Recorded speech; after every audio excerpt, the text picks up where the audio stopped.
नामनाथ चरित्र में अग्निदेव का वृत्तांत।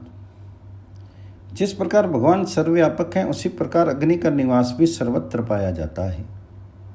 अग्निदेव के 2 मुंह हैं, एक आगे दूसरा पीछे। उसके 3 पांव तथा 7 हाथ हैं। अग्निदेव का वाहन मेढा है। उसकी ध्वजा पर भी मेढे का ही चिन्ह है। अग्नि की माता का नाम वंशपति एवं पत्नी का नाम स्वाहा है। ये वहनी के अधिष्ठाता देवता हैं।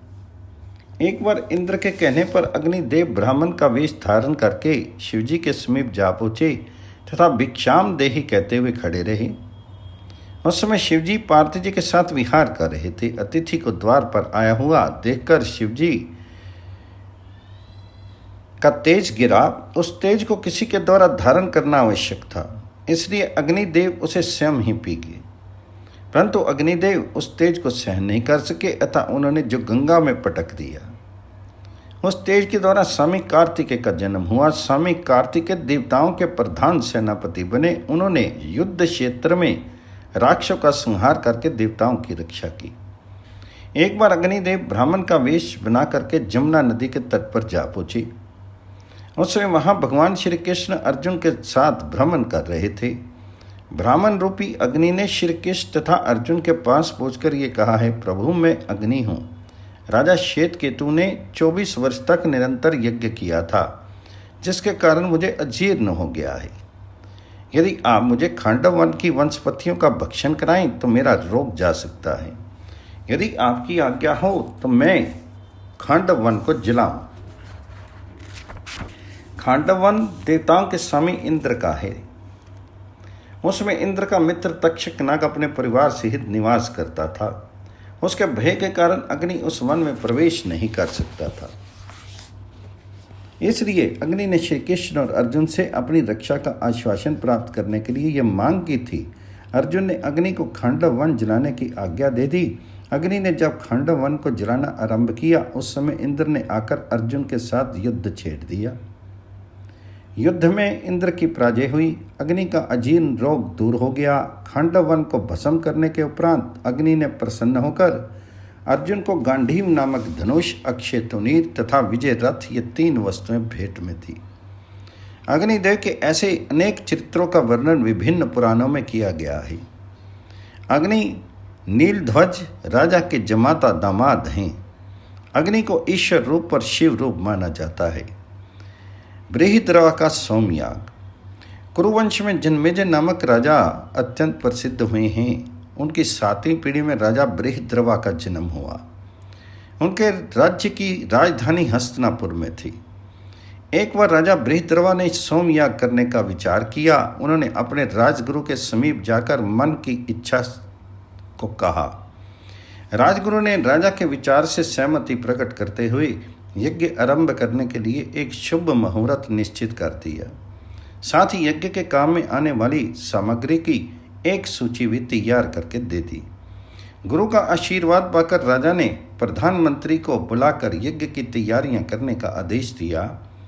अत्यंत धूमधाम के साथ सब कार्य आरंभ हो गए। राज्य भर में ये घोषणा प्रचारित कर दी कि राजा बृहद्रवा सोम यज्ञ करने जा रहे हैं। इस प्रकार को पाकर प्रजा में प्रसन्नता की लहर दौड़ गई। यज्ञ के अनुरूप विशाल मंडप तथा वेदी का निर्माण किया गया। ऋत्विक, ब्रह्मचारी, ब्राह्मण, साधु, संत, ऋषि मुनि, राजा महाराजा तथा अन्य वर्गों के स्त्री पुरुष यज्ञ में भाग लेने के लिए यथा समय आ उपस्थित हुए। शुभ मुहूर्त में यज्ञ आरंभ हुआ। चारों ओर वेद मंत्रों की ध्वनियां गूंजने लगी। यज्ञ कुंड में अग्नि नारायण प्रकट हुए। काम दहन के समय शिवजी के तेज का अग्निदेव ने जब पान किया था उसे उन्होंने कुछ समय बाद गंगा में पटक दिया था और उसके बाद स्वामी कार्तिकेय का जन्म हुआ। ये बात पहले बताई जा चुकी है। उसी तेज का कुछ अंश अग्निदेव के उदर में बाकी था। राजा बृहद्रवा के सोमयाग के समय अग्निदेव के उदर स्थित उस तेज में अंतरिक्ष नारायण ने प्रवेश किया। अग्निदेव ने उस गर्भ को यज्ञ के कुंड में पटक दिया। यज्ञ कुंड में पड़ा हुआ वह तेज परिपक्व होता रहा। पूर्ण आहुति दिए जाने के उपरांत यज्ञ कुंड की भस्म एकत्र करने वाले ब्राह्मणों ने जब कुंड में हाथ डाला तो उस कुंड की भस्म के भीतर दबा हुआ बालक उनके हाथ का स्पर्श पाते ही रोने लगा। ब्राह्मणों ने उस बालक को बाहर निकाल लिया। उस परम तेजस्वी दिव्य स्वरूप वाले बालक को देख करके सब लोग आश्चर्य करने लगे कि अग्नि कुंड की प्रज्वलित अग्नि के भीतर ये बालक जीवित कैसे किस तरह बना रहा। यज्ञ कुंड के भीतर से अयोनित जीवित बालक के निकलने का समाचार पल भर में ही चारों ओर फैल गया। दूर दूर से स्त्री पुरुष उस दिव्य बालक के दर्शन करने के लिए यज्ञ मंडप में पहुंचने लगे। ब्राह्मणों ने उस बालक को अग्निदेव द्वारा समर्पित यज्ञ की प्रसादी के रूप में अनुभव किया और उसे राजा बृहद्रवा को सौंप दिया। राजा बृहद्रवा उस बालक को पाकर अत्यंत प्रसन्न हुए। वे उसे अंतःपुर में ले गए। वहां उन्होंने अपनी रानी सुलोचना की गोद में बालक को देते हुए कहा, भगवान अग्निदेव ने यह बालक हमें सोमयाग की प्रसादी के रूप में दिया है। सुलोचना उस बालक को देखकर अत्यंत प्रसन्न हुई और उसे अपने हृदय से लगा लिया। उसी समय रानी के दूध की धार बहने लगी। रानी ने बालक को दुग्ध पान कराया। जब बालक का पेट भर गया तब उसे पालने में सुला दिया। थोड़ी देर बाद राजा बृहद्रवा का पुत्र मीनकेतु वहां आ पहुंचा। उसने अपने पालने में किसी अन्य बालक को लेटे हुए देखकर रानी से पूछा, हे माता, मेरे पालने में ये कौन लेटा हुआ है? तो रानी ने उत्तर दिया, हे पुत्र, ये तेरा छोटा भाई है। भगवान अग्नि नारायण ने हमें इसे देकर तुम्हारी जोड़ी बना दी है। ये सुनकर मीनकेतु अत्यंत प्रसन्न हुआ। बोला, अच्छा, इस समय तो ये सो रहा है, जब जग जाएगा तब मैं इसे खिलाने के लिए आऊँगा। पुत्र के घर आने के 10वें दिन राजा रानी ने अपने कुल गुरु को बुलाकर धार्मिक कृत्य संपन्न कराए। बालक अग्निदेव की कृपा से प्राप्त हुआ था, अतः उसका नाम जालंधर रखा गया। राजा ने उस समय प्रसन्न होकर याचकों तथा ब्राह्मणों को खूब दान दिया। बालक जलंधर नाथ चंद्रमा की कला की भांति प्रतिदिन वृद्धि को प्राप्त होने लगा। राजा रानी दोनों ही उस परम तेजस्वी सुंदर बालक को देख देख कर प्रसन्नता से भरे रहते थे और अपने भाग्य की सराहना किया करते थे। मीनकेतु भी अपने छोटे भाई जलंधर को अत्यंत प्रेम करता था। बड़े होकर दोनों भाई साथ साथ विद्याभ्यास करने लगे। वे दोनों प्रतिदिन स्नान आदि से निवृत्त होकर शिवालय में जाते और वहां गणपति, शिव, पार्वती तथा नंदी का पूजन किया करते थे। शिव पूजन करते समय मीनकेतु तो ओम नमः शिवाय मंत्र का उच्चारण करता था, परंतु जालंधर के मुख से शिवो अहम की ध्वनि निकला करती थी।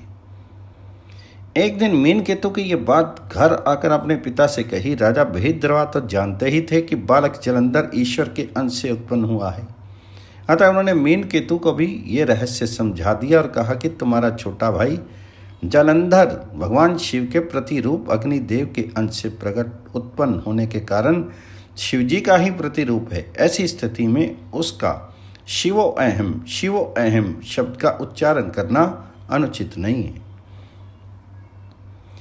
ये बात जब मीनकेतु को पता चली तो अपने छोटे भाई पर उसका स्नेह और अधिक बढ़ गया। दोनों राजकुमार जब कभी टहलने निकलते तो मीनकेतु तो घोड़े पर सवारी करता, परंतु जालंधर पैदल ही चला करता। उसे किसी भी पशु अथवा अन्य प्राणी को कष्ट देना अच्छा नहीं लगता था। जालंधर की वैराग्य वृत्ति दिन प्रतिदिन अधिक बढ़ने लगी। उनके आचार विचारों में बहुत अंतर था। राजसी सुख वैभव को वह पसंद नहीं करता था। राजा रानी जालंधर के विषय में बड़ी भांति परिचित थे, अतः वे किसी प्रकार की रोक टोक नहीं करते थे। दोनों राजकुमार युवा हुए। राजा रानी ने उन दोनों का विवाह करने का निश्चय किया। प्रधानमंत्री तथा राजगुरु के जिम्मे ये काम सौंपा गया कि वे दोनों राजकुमारों के लिए उपयुक्त कन्याओं की तलाश करें। वे राजा की आज्ञा पाकर दोनों कन्याओं की तलाश करने के लिए राजधानी से बाहर चले गए। जालंधर धर्म चर्चा करने के लिए राजगुरु के घर प्रतिदिन जाया करते थे। जब राजगुरु प्रधानमंत्री के साथ कन्याओं की तलाश करने के लिए राजधानी से बाहर चले गए और बहुत दिनों तक नहीं लौटे तो एक दिन जालंधर ने अपनी माता रानी सुलोचना से पूछा, हे माता जी, आजकल राजगुरु और प्रधानमंत्री दिखाई क्यों नहीं देते? तो रानी ने उत्तर दिया, हे पुत्र, वे तुम्हारे और तुम्हारे बड़े भाई के लिए कन्याएं ढूंढने के लिए गए हैं ताकि तुम दोनों का विवाह कर दिया जाए। तो जलंधर नाथ ने पूछा, हे माता, कन्या किसे कहते हैं? जिस लड़की का विवाह ना हुआ हो उसे कन्या कहा जाता है। और विवाह किसे कहते हैं? वर वधु के धर्म अनुसार एक सूत्र में बंधने की क्रिया को विवाह कहते हैं। तो उन्होंने पूछा, वधु कैसे होती है? तो जलंधर नाथ की बात सुनकर रानी आश्चर्यचकित रह गई। उन्हें ये अनुमान भी नहीं था कि इतना बड़ा हो जाने पर भी जलंधर को इन सब बातों का तनिक भी ज्ञान नहीं है। अस्तु उन्हें और कोई उत्तर नहीं सूझा। बोली, वधू मेरे जैसी होती है। आप जैसी? हाँ, कहकर रानी चुप हो गई। जलंधर ने कहा, हे माता जी, जब आप घर में हैं ही तब और किसी वधू को लाने की क्या आवश्यकता है? मेरे लिए तो एक ही माता बहुत है, मुझे दूसरी माता नहीं चाहिए। रानी स्तब्ध बनी रही। जलंधर वहां से हटकर राज उद्यान में जा पहुंचे। राजा बृहद्रथ के बाग का नाम गुरु उद्यान था। वह बाग बहुत बड़ा था और उसमें भांति भांति के वृक्ष तथा पौधे लगे हुए थे। मनोहारिणी लताओं, सुंदर पुष्प, कोकिल, मयूर, भ्रमर आदि के कारण वह बाग अत्यंत शोभा को प्राप्त था। जलंधर अपना अधिकांश समय उसी बाग में बिताया करते थे। वहाँ प्रकृति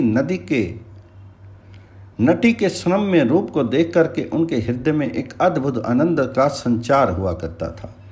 वे वहाँ किसी वृक्ष आदि के नीचे बैठकर घंटों तक भगवान जी का स्मरण तथा आत्मचिंतन किया करते थे। उस दिन राजभवन से निकलकर जलंधर बाग के एक वृक्ष के नीचे विचार मग्न बैठे हुए थे। तभी उनके कुछ बाल मित्र बाग में खेलने के लिए आ पहुंचे। उन्हें जलंधर से आग्रह किया कि वे भी उनके साथ खेल में सम्मिलित हों, परंतु जलंधर ने उसे आग्रह को अस्वीकार कर दिया और सब साथी तो लौट गए और वहाँ से कुछ दूर जाकर खेल में मग्न हो गए। परंतु एक साथी जो आयु में उन सब से बड़ा था वहीं खड़ा रहा। उसने जलंधर से पूछा, राजकुमार, इस समय आप क्या चिंता कर रहे हैं? तो जलंधर ने उत्तर दिया, हे भाई, आज माता ने मेरे विवाह की बात कही थी, उसी पर सोच विचार कर रहा हूँ। तो मित्र बोला, ये तो बड़ी अच्छी बात है, आपका विवाह होगा, चारों ओर धूमधाम होगी, शनाइयाँ बजेंगी और उत्सव मनाया जाएगा। तो जलंधर कहने लगे, परंतु उसमें मेरा क्या लाभ होगा? तो उसने बोला, आपको एक सुंदर सी दुल्हन मिल जाएगी। जलंधर कहने लगे, दुल्हन का मैं क्या करूंगा? तो मित्र बोला, उससे संतानें होंगी, आप उनके पिता बनेंगे, इस प्रकार संतान की वृद्धि होगी। यह सुनकर जलंधर ने कहा, जिसके कारण इतने झंझटों में फंसना पड़े उस विवाह को मैं नहीं करूंगा। तो मित्र ने मन में सोचा, ये तो संसारिकता से बिल्कुल अपरिचित है। इन सब बातों को सुनकर जलंधर के मन में वैराग्य वृत्ति और अधिक जोर पकड़ने लगी।